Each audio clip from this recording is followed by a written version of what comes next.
Hi, I'm Pete Maldonado, the CEO of Chomps, and I'm excited to welcome you to Chompcast, a Chomps original podcast where we'll have 15 to 30-minute fireside chats focused on the CPG industry. And I'm Rashid, the COO. Together, we'll be sharing valuable insights, advice, and real-world examples with aspiring and current business owners. We're happy to have you here along for the ride. Welcome to Chompcast, episode 9, where we interviewed Lucy Postins, founder of The Honest Kitchen. Lucy, thank you for joining us today, and great to meet you. If you wouldn't mind giving the listeners a little background about yourself and Honest Kitchen. Yeah, my name's Lucy Postins, and I'm the founder and Chief Integrity Officer for The Honest Kitchen. So we are a human-grade pet food company that I started in my garage here in San Diego back in 2002. The traditional pet food industry is made up of feed-grade products, which basically meets the standards for livestock consumption. The Honest Kitchen's products are really different because everything that we source is directly from the human food supply chain, and all of our products are made in human food production facilities. So that's a much higher quality and safety standard. Lucy, it's interesting because if you think about it, I remember I had a cat growing up, and what we fed the cat is a lot different than what you are offering all of your customers, and it's awesome to see things moving in this direction. Where did the idea come from, and how do you go about kind of really bringing a product to market? So the idea really kind of came about accidentally in the beginning. I had a Rhodesian Ridgeback puppy who I got in the year 2000, and a year or so into his life, he began suffering with chronic ear infections, which just would not clear up. I was spending a fortune on ear flushes and steroids and antibiotics at the vet, and it would kind of suppress the symptoms and kept on flaring up again and again. And I worked for another pet food company at the time who made traditional foods. And I just started racking my brain, thinking maybe the food could be the culprit in his problems, and perhaps food could be the medicine as well. So I started doing my own home-prepared raw food diet for him and got incredible results. His ear infections pretty much cleared up completely within a month or so. But I found I did destroy my kitchen in the process with all of the raw meat and pureed vegetables, and our fridge was a disaster. So started thinking, how could I still feed a fresh, colorful, whole food diet to my dog without all of the mess of something that was truly raw?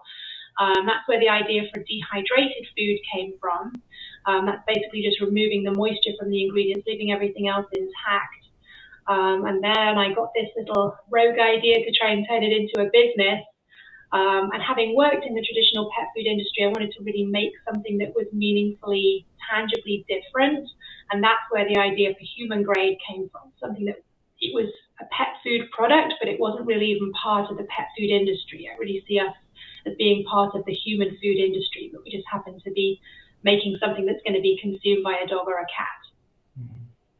So I had a lot of friends who kind of questioned the idea back in the day. They thought it was a bit too wacky and no one would get it. And I was 27 years old and just stubborn/stupid, and just got this bee in my bonnet about how I wanted to set this company up. And I just, through will and determination and ignorance, I somehow got it off the ground. So when did you start? So 2002 is when I first started creating the formulas and deciding to find suppliers who would sell ingredients, and a co-packer who would make the finished product. And then from there, we've just kind of grown from me and the dog to getting our first employee in 2004, which is when I had my first daughter as well, which wasn't ideal planning. And now we're up to about 70 people. Wow, congrats. Thanks. So human grade pet food back, was this 20 years ago? That must have, were you guys the first with that claim? We were, yeah. It was a completely alien concept. There were a few other companies who would use similar terms to describe their products. And I put human grade on the product labels for the first few products that we launched right in 2002. And I think it was in 2003 or 4, I had added a distributor in the state of New Mexico and went to apply for a feed license there, because you have to register state by state for your sold. And New Mexico basically sent back my registration and said, you can't register this product in our state until you take the words human grade off the label. And I kind of pushed back and I said, well, it is human grade and I'm using all human food suppliers, so I really need to be able to say this on my label. It's my kind of key point of difference. And they were really adamant about it. And they said the only way you'd ever be able to do that was if you were to get FDA approval to do it. And so I was like, okay, what's their phone number? And so I kind of reached out to FDA, the Center of Veterinary Medicine, and ended up on this odyssey with them, documenting our entire supply chain, all of our manufacturing, the shipping, the storage of ingredients, the packaging, transportation, everything had to be documented. And one thing with dealing with the government is you can reply to them that afternoon everything they ask you, and they've literally got 12 weeks to reply to anything you send them. So it was this really convoluted process of I would fire off things ASAP and then they would take their sweet time to get back to me. So it's a really protracted ordeal. But finally they gave me this statement of no objection, which we've been able to use to register products ever since. Except in Ohio, which resulted in a legal battle, which is a whole different story. I mean, what a differentiator to have, though, from a branding perspective. That's enormous. What was your background and what made you really lean into that and just realize, like, no, this is what the brand's all about. I'm not letting this go. I think, well, I'd had a 5-year track record of working in the traditional pet food industry at my previous employer, who were a great company and a pioneer of pretty innovative products in their own right, but they were feed grade. And being in the industry and really seeing that side of things, some of the horrible byproducts and fillers and preservatives and things that are permitted for use in traditional pet food that humans just simply do not consume, was a real wake-up call to me. And so I was just adamant that I wanted a differentiated product that could be more trustworthy and just tangibly different. Human grade is a real line in the sand when it comes to just the integrity. I mean, as a case in point, when I visited one of our chicken suppliers up in Napa Valley a few years ago, we did a whole tour. We used free range, GAP certified, many organic chickens, real high welfare standard. We went through the processing facility and there's this whole tank that's basically catching the feathers from the birds as they are processed. And I said to the guy who was touring with us, what do you do with all those feathers? Thinking maybe Pottery Barn was going to come and pick them up for sofa cushions. And he said another pet food company comes and collects those, and that's a protein source. So it's really shocking what kinds of things legitimately are allowed to be put into a pet food product. And for me, human grade is just a clear way to make sure none of that kind of thing gets in my product. So starting effectively a new category, or at least a pretty significant spin-off from an existing one, how do you get the word out and let the consumer understand the value proposition? Because obviously if you're using that quality of ingredients, obviously you're not competing on price with kind of the larger individual. So at that point in time, because like the influencer strategy, that it wasn't as baked out in 2002 as it is now. I'm just curious on how we really started to grow and get momentum. Yeah, it was. It really has been consumer education. That's been a huge fundamental pillar of the Honest Kitchen's growth and success over the years. Is really taking that time to focus on educating people one by one on what human grade actually means. Back in the day when I first started, it was kind of it still is a sort of a twin message of human grade and dehydration, which was also pretty different at the time. It wasn't a traditional method of producing pet food. Normally, it's either canned wet food or kibble, which is those extruded pellets that most people are familiar with. And so just by having a slightly different form factor, I was able to get a few fortunate pieces of free PR in some pet specialty magazines back in the day. I got a website. Weirdly, my friend helped me set up a website, and I set up PayPal as a payment method, and I placed a pretend order on day one to actually make sure everything was working. And literally this customer in Virginia by the name of Linda Green had beat me to it and placed an order before I'd even done my test order. So I think in the back of my mind, I think people were probably subconsciously seeking out something that was different. People felt or do feel a bit guilty about feeding those really heavily processed fast food options to their pets. Somehow this woman found my website. I don't know what she was searching for.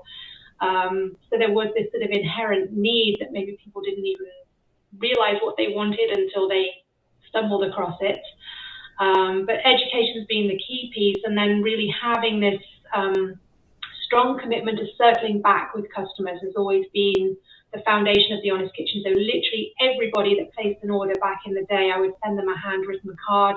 Thanks for the order. I'd love to hear your feedback. I'd love to hear what your dog thought about it. Very dedicated customer service, so we could have that strong two-way dialogue with customers, find out what they liked or didn't like, what they were requesting, which then led us to create grain-free and alternative protein or different protein sources and things as we went on. So I think making customers feel invested was very important as well. So cool. It seems like you've done so many things right. And it's funny because you're doing things that we think about for human food, but you're doing it for pets. So it's really interesting. Thinking about where the industry was when you started this 20 years ago to where it is today. I mean, I read that it was up almost $110 billion industry in 2021, which is up 15% pre-pandemic. There's got to be tons and tons of money flooding into this industry with competitors coming out of the woodwork left and right. I saw that you guys actually raised $150 million earlier this year. Can you talk a little bit about that? Like what's going on in the pet food industry in particular? And then how are you setting yourself up for success? Yeah, it's interesting. I mean, the industry has grown massively over the years. I think it was a $38 billion industry when I first started. So yeah, it's definitely been flooded. I think probably a part of that has just been more and more people, as they become more educated on the importance of healthy whole food alternatives for themselves and feeding their human family more natural, healthy options. They become aware of their animal family and want to do the same thing. So that's kind of led to this overarching trend of people wanting to trade up and do better for their pets and feed better for you products. So that inherently means better quality standards and probably more expensive foods are kind of filtering in at the top end of the market. We're starting to see a lot of interesting direct-to-consumer brands, which are massively expensive. A lot of these fresh products that can be shipped direct to your door. Really cool to see this emergence of products that are free of fillers and byproducts and some of the nasty ingredients that are in the terrible end of the pet food spectrum. But they are very expensive. So some of these things cost like $8 or $9 per day to feed a medium to large size dog. So I think some of that kind of overarching trend of expense has just maybe sort of lifted up the industry size overall. And obviously pet ownership is becoming bigger. Lots of people have multiple pet households. So it really evolved from this back in the day when people just maybe had one dog that was chained to a stake in the backyard. Now people have multiple pets and they're part of the family. They're going on trips and really sort of being embraced as like just like human children in many ways. That's amazing. Yeah, I was reading that 2021 was a huge year of milestones for the Honest Kitchen. So you've got the introduction of, you're adding now cat food.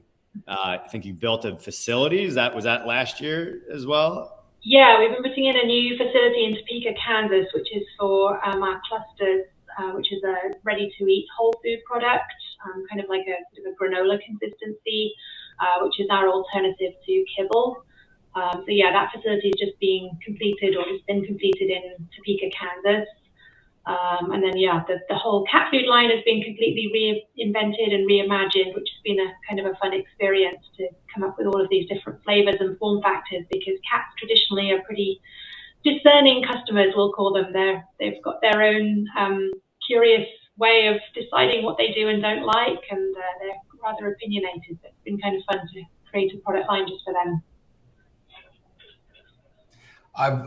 I don't know much about the pet food space, but I remember I was chatting with someone last year, and they mentioned that like pet parents are very loyal. Like once they find a brand, or could be mentioned the cats. Like, so getting them over the hump to try a new brand is a bit of a feat, but once you have them, they're very sticky as far as staying on. Are you seeing that? Is your customer retention quite significant and the reorders very predictable? Absolutely. Yeah, that's a huge overarching trend. I think it's 8 out of 10 pet owners walk into a pet store knowing which brand they're going to walk out with. They're very sort of committed when they go in, not to have their mind changed.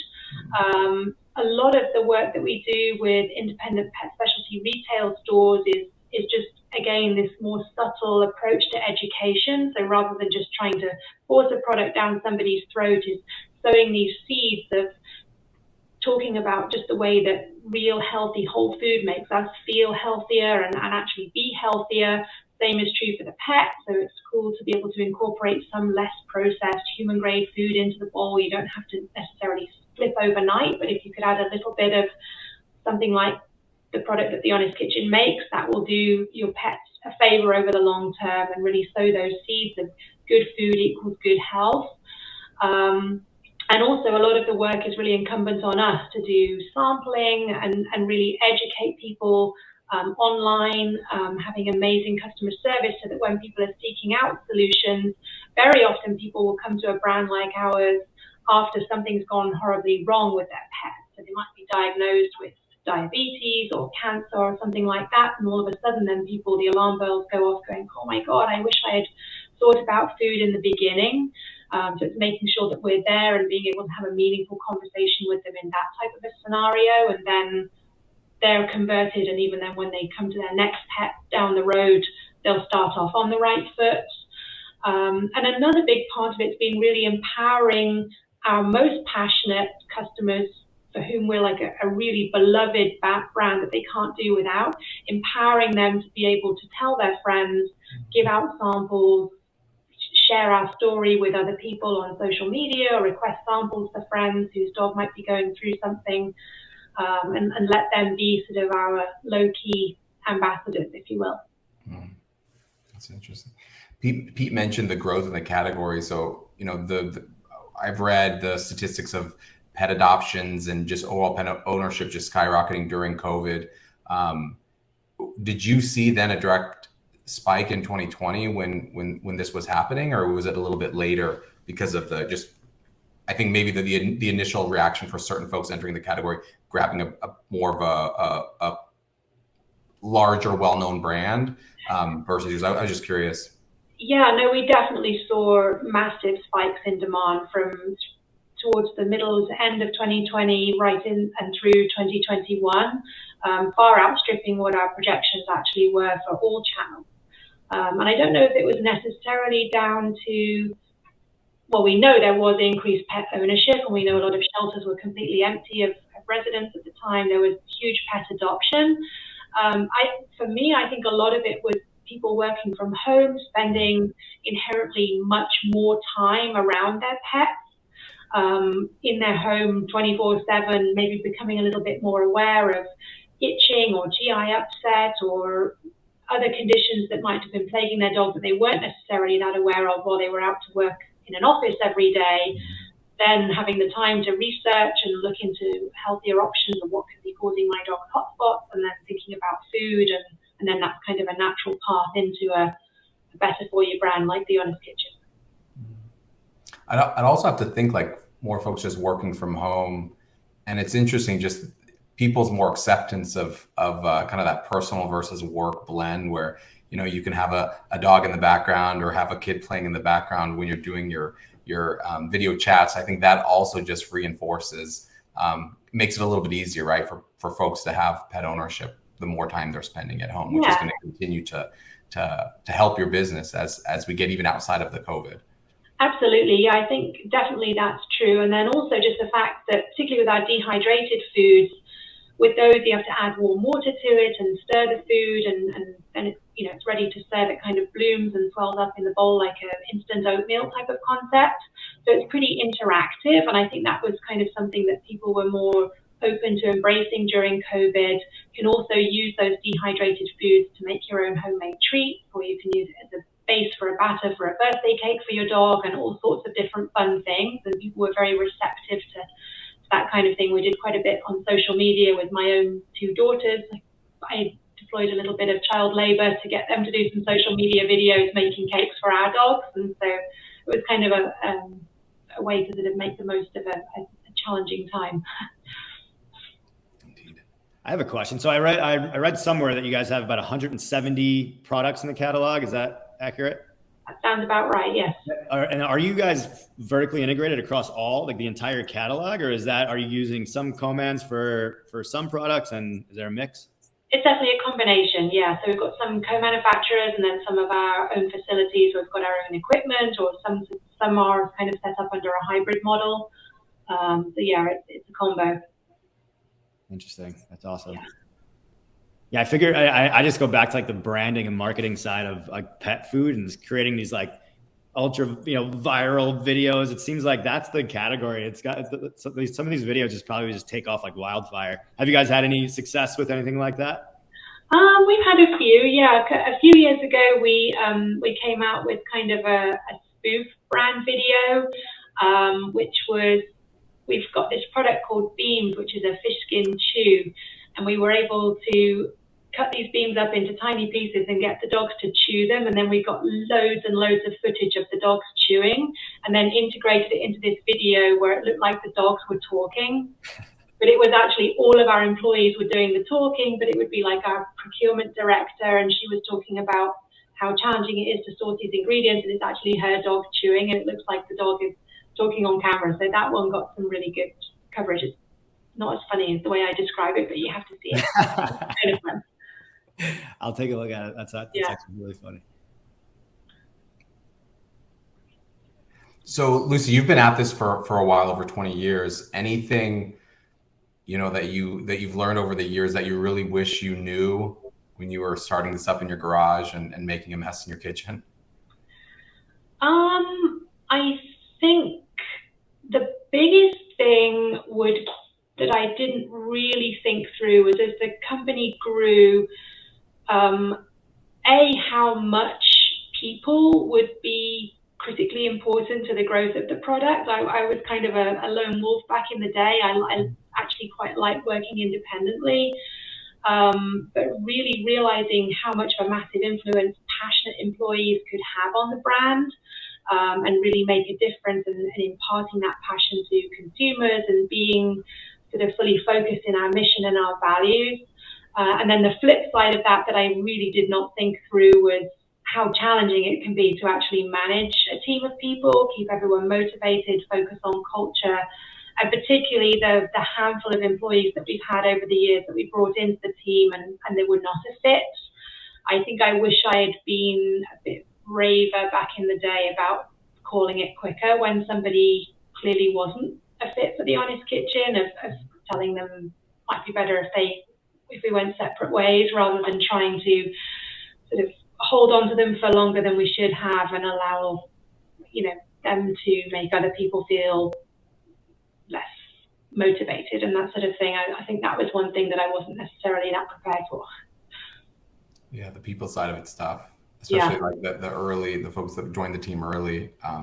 It's just interesting the type of individual that are good for each kind of milestone of growth. It kind of evolves, especially as the complexity of the business evolves. Like it's on the operations side, on the manufacturing side, on the finance and accounting side. It doesn't matter. It's complexity requires different skill sets, and some folks have it and some folks don't, and some folks can get there and some folks can't. Yeah, 100%. Yeah, definitely. We've got a large number of long-term employees who have really been with us for an incredible number of years, and they've really been able to step up and grow with the business. We've been able, I wouldn't say I was coaching them because I didn't know what I was doing either, but they've been able to evolve with us as a brand as we've taken on, outside investment and that sort of thing. But there have been those handful who you just knew literally within the first week this is not going to work out, but not necessarily being brave enough to kick them out before you get too attached to them. Yeah, and the problem is like when this team isn't at significant scale, because there's always a place for the right individuals, right? And it's like there's not another place to put them at the time, because the team, you can only, you only have so much money. The payroll can only be so much. So it's tough. Like the people side of the business is something that Pete and I have always just struggled with, because it's not kind of our skill set, but you kind of learn it, especially you're forced to, right, as the business grows. But it's one of the harder parts. Yeah, I agree. Yeah, I think one of the things that I always been thinking about, it's like I just came to this realization. It's not just the business that's changing and the business needs, but like it's the people's needs. Like it's each individual team member, like their interests, like what fulfills them and what's motivating them. Like those things are changing too. So you've got moving targets all over the place while your business is growing. You're trying to do a job, and it's very like you're trying to build a culture and maintain that culture as you're growing. It's just so difficult, and there's an art to it. To be absolutely. able to have that framework and to have meaningful ways for people to be able to grow and evolve within the business, because we've also got just so many really incredibly passionate people that you basically feel like you would just find anything for them to do in order just to keep them, because they are so hugely influential and have made such a positive impact on the company over the long term. I think we've done a fairly good job of allowing quite a few people to kind of move around within departments and get different experience. But that piece and sort of making sure you've got good communication across departments. I mean, very often, particularly when you're in startup mode, I think everything is going so quickly and you're trying to be as nimble as possible, and sometimes sort of pivoting and changing direction, several times during the course of a week. Sometimes that communication piece kind of gets a little bit lost, and you forget to update people, or not everyone knows what someone else has decided to do differently. And so that piece can cause a little bit of frustration sometimes. No, I know firsthand, like sometimes, you're sitting in so many different meetings and you're obviously connecting the dots. And then sometimes you just forget, right, that the information flow is a lot different for in your position versus other folks. And it takes a lot of work to make sure you're communicating the right way. And now you add the remote environment on top of that, right? Yeah. There's a lot that gets lost not having kind of that in the office. The teams are sitting right next to each other and they can kind of hear and get a sense on what's going on. So if it wasn't hard enough before, it's created even more challenges now. Yeah, 100%. Yeah, there's definitely less osmosis when you're not in the same building. Yeah, for sure. I'm curious, what any brands that you're following now that you're a huge passionate about right now, either on the pet space or the general snacking side? Yeah, I think Cliff Bar is always an obvious one. The Gary Erickson, who's the founder of Cliff Bar, is an investor in the Honest Kitchen, so full disclosure there. But they have always been a brand that I've loved and followed, mostly from their values standpoint, the way they care for their people and their commitment to sustainability. I don't know that they're always as overt about it as some brands, but when you actually look at the Cliff Bar DNA and been to their offices a number of times over the years, the way that they care for their people and feed them real whole food for their lunches, and their commitments to childcare and health and well-being through working out and mental and physical health, I think those are really admirable. And then from more of a purely brand perspective, I think one of my favorites is still Innocent Drinks, which is a UK brand, a smoothie brand. I've got their book, which I think is just called Innocent, but it's a really cool, kind of tongue-in-cheek, self-deprecating, didn't take themselves too seriously group of founders who the book goes through all of their kind of quirky ways that they tried to come up with the name and everybody's criticisms of who thought what was a good name and what wasn't. But I love the way that they talk. I love the sort of the British sensibility of their tone of voice. I think brand tone and brand voice are so important. It's really critical to have that consistency across channels and across departments of the way that you want to be perceived and the tone of voice that you use, communicating to everybody from consumers to other stakeholders, investors, suppliers, just being consistent. The brand is an animal in its own right, and it needs to just have that consistency in order to kind of make it over the long term. And I love the tone that Innocent uses. That's awesome. I'm going to look them up, and I totally agree on everything you're saying. I think a lot of brands lose that, like you said, that consistency from channel to channel, and losing that. And it's it's something that you have to be very intentional about, to your point. And it's easier said than done, but it's, I think, setting that strategy and sticking to that no matter what, no matter who you're talking to, is very, very important. Yeah, absolutely. Let's switch gears a bit. Let's talk a little bit about you personally. So you've been doing this for 20 years now. That's a long time to be, running a business like this. And you've seen this growth year after year after year. And it seems like you guys are doing such a great job and, now reinventing yourselves and adding cats to the mix. Like you're incredibly, I mean, first off, I'm motivated just hearing this story, but you've got to be like, let's just imagine you have a week off to yourself. What do you do?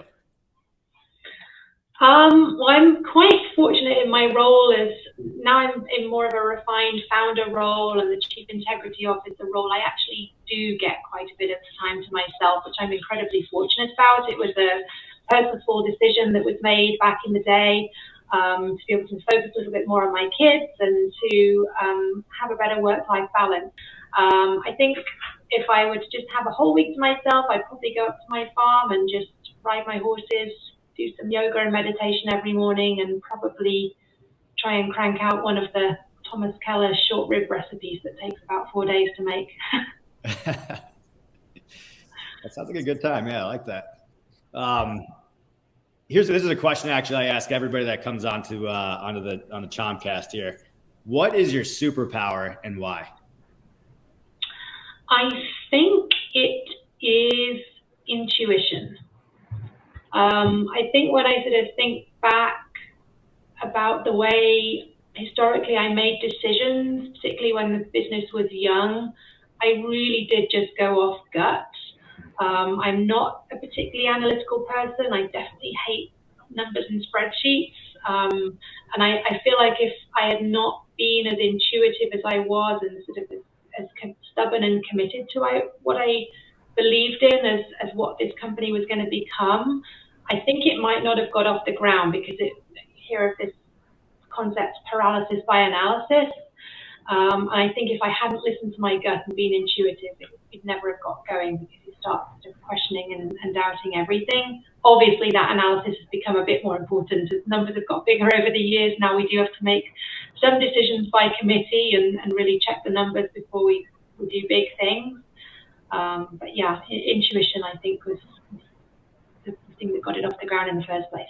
I love that. Yeah, that's one of the things people always ask me. Like, I think street smart sometimes. It's the same thing. I mean, just going with your gut, just kind of knowing how to just navigate things, and it's not necessarily what your experience is or what your education is. It's more about like being able to know what to do next. Just know, just intuition. I love that.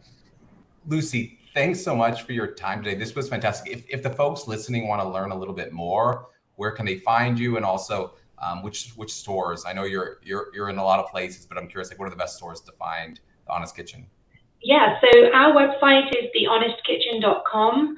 And on there is a store locator where you can put in your zip code and find local stores in your area if you like to shop in your local neighborhood. You can also order directly from our website. And then we have availability through Amazon and Chewy. We're in Whole Foods nationwide, Petco, Sprouts Farmers Market. So lots of different places to buy. I think we're in about 5,000 doors throughout North America. And then you can obviously follow our social media channels as well for promotions and that kind of thing. So just at Honest Kitchen. Awesome. Well, thank you so much for your time today, and congrats on all the success. Thank you very much. Yeah, pleasure to talk to you, and appreciate the opportunity. Likewise. Great to meet you, Lucy. Thank you. Yeah. Thank you. Bye.